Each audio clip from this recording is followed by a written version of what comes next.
So I just got back from the theaters after seeing Smile 2. And I've got to say that when I first watched the first one, I wasn't a big fan of it. I despised the ending because it was such a good psychological horror.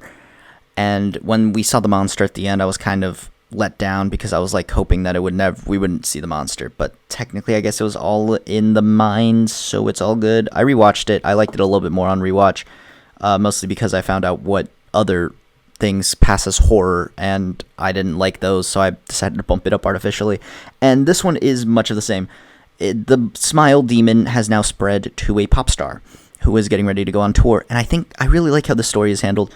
It's very different, and there are so many twists and turns that I can't go into more detail, or else I'd be spoiling the movie, and I think those twists and turns are what make the movie fun.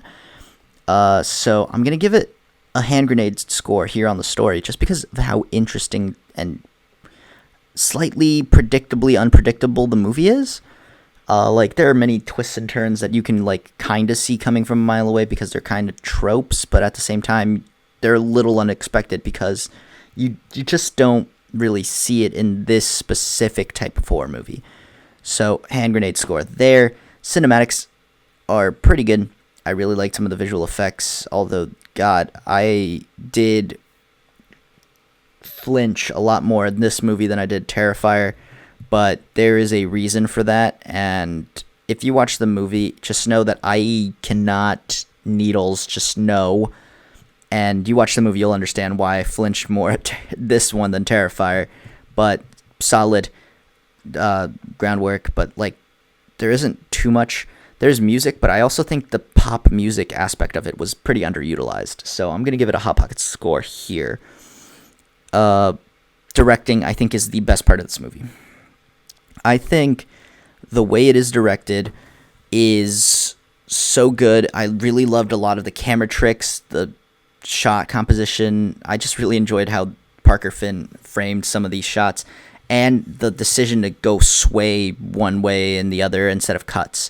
It's a tiny little touch, but it makes a huge difference, and I thought it was really good and really cool, so I'm giving a hand grenade score here for directing. Acting, I think Naomi Scott does a great job in this film, and is solid the whole way through, but the rest of the cast leaves a little bit more to be desired, but I guess they weren't given as much material, and Naomi Scott did eat with everything that she was given, so I'm going to give a hand grenade score here as well. But overall, this movie is more of a Hot Pocket movie, as I don't think you can keep rewatching this and get the same thrills on your 10th rewatch as you did your first rewatch. It's one of those movies where once you know everything, it starts dwindling down, and it's not as fun of a rewatch as others due to its nature. So this is definitely a once a year watch during the Halloween spooky season. But yeah, I think that's what it was going for, and it does a pretty good job of doing so. So yeah, Hot Pocket movie.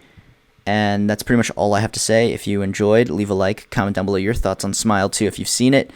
Subscribe if you haven't already, and other than that, I'll leave you guys to it.